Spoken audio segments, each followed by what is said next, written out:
All I did is take recommendations from people to read different blogs of different things that were happening within the blogosphere and to see what they're doing and just add another piece to that puzzle. So let me give you another... There was no one kind of like Jim Groom built or anyone, Gardner Campbell. I mean, the idea of a single name recognition in the context of telling a narrative is what we need to do, and it's part of our impulse.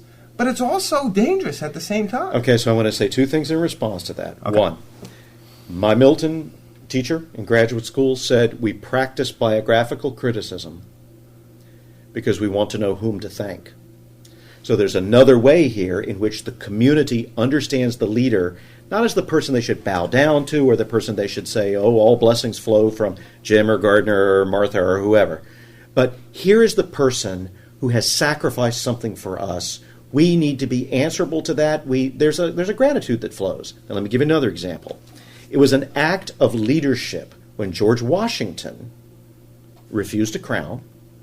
It was an act of leadership when George Washington said, 2 terms, that's it, I'm stepping down. And you know there were people who would say, oh, well, that wasn't leadership. But it was, because only he at that moment, as a great figure, could say, time for somebody else to do this. That, to me, is leadership. Somebody is in a position to do that. And it's not just the community.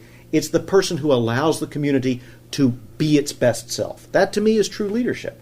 It's interesting to me because there's 2 different ways to approach these questions, right? There's the intellectual history, right? The idea of our community was made by these great minds over time, and we can track them from Nietzsche to Wittgenstein to whoever, right? Or the idea that there's that social history where this stuff is happening. It's out there. It's boiling. And never before have we seen that as with these tools now. This stuff is happening. So what do you do with the question of agency? It's just an idea of taking it. That's why Edupunk is dangerous. But what do you do with the idea of agency? WordPress multi-user didn't just appear.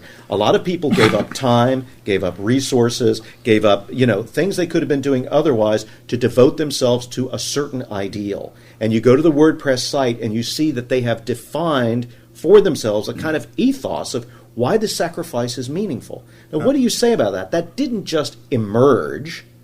People actually had to be intentional about saying, we're going to do this and not this other thing. Is that not leadership? I mean, it's an actual act towards something. I think the idea of leadership here is kind of being conflated with the idea of working towards a goal. And the idea that a group of people worked towards an idea didn't necessarily was premised on the fact that, I'm going to be understood as a leader or I'm going to be figured as a leader. Well, I think we're really coming to the idea of leadership in a very different way. To me, working purposefully toward a goal is an act of leadership. People don't do it automatically. People don't do it together automatically. But it's often, like you said, for example, with George Washington, it's embodied within a figure. And like any metaphor, as dangerous as that is, that figure begins to embody the idea and everything in the context of that figure that created it. The moment, the kind of notion around George Washington, how he could come to this idea, what other thinkers around him influenced him. What about, maybe it was his son's birth. I can't do a second term. That's not the case, and I'm just saying that. But we don't understand fully the context around these things. And I think it's part of the human imagination to jump to a point in time and to understand that. I mean, but why I'm scared of leadership is because there's nothing worse than bad leadership. And there's nothing better than good leadership. The irony here is that if you don't get at this problem of ethical agency in a way that does locate it within an individual choice, then to me the very idea of Edupunk becomes meaningless as an ethical choice. So the thing that made Edupunk emerge was just willy-nilly a bunch of things that had nothing to do with the people and their commitment. I don't believe that for a second. I believe a lot of people who thought very carefully with their hearts about what is best and why can't we get there. It was those people working together that went, that's right. But it's the idea of leadership that you talk about that gets at the very thing that you hate about Edupunk, is the idea of someone being able in a position of power to say, you're not as Edupunk as I am. Because leadership is a power relation. Sure, and the people who define Edupunk are in a power relationship to the people who are resistant to Edupunk. Hence the resistance to define it. Hence the resistance to put it in a logic that you can say, okay, this is what it is. How do you measure up? Let me ask you a question. What separates people that are interested and pro Edupunk from the people that are criticizing it? Is that a valid question, or? Yeah, I mean, I don't know. Do you want to try to give you this? Well, sure. I mean, I can. and yeah, right. Okay, sure.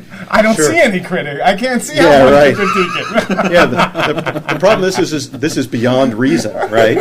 Which won't let me off the hook. So here's the deal. My heart is with those whose heart is with the idea, enough of the fluorescent lights, enough of the boxes, enough of the containers, right? But what I really don't want to happen is for yet another rebel movement to be swept into the dustbin of history. I just think that would be a waste. And it seems to me by jumping prematurely to a kind of anarchy, to a kind of idea that, what we need to do here is just, death to the system.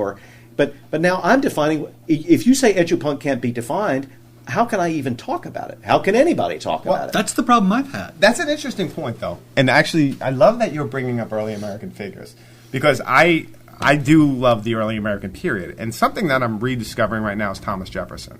And one of the things that Jefferson said, my family and I just went to Monticello, and his conception of the home and of a political kind of notion of America or of the U.S. over democracy as a constant revolution, as what he calls a permanent revolution. This idea of constantly being in a revolutionary reaction to the very moment you're in. It goes from generation to generation, hence his logic that you won't leave a debt for the generation. And just because we create a constitution doesn't mean the next generation should necessarily be, upholden or beholden to it. And here is my response.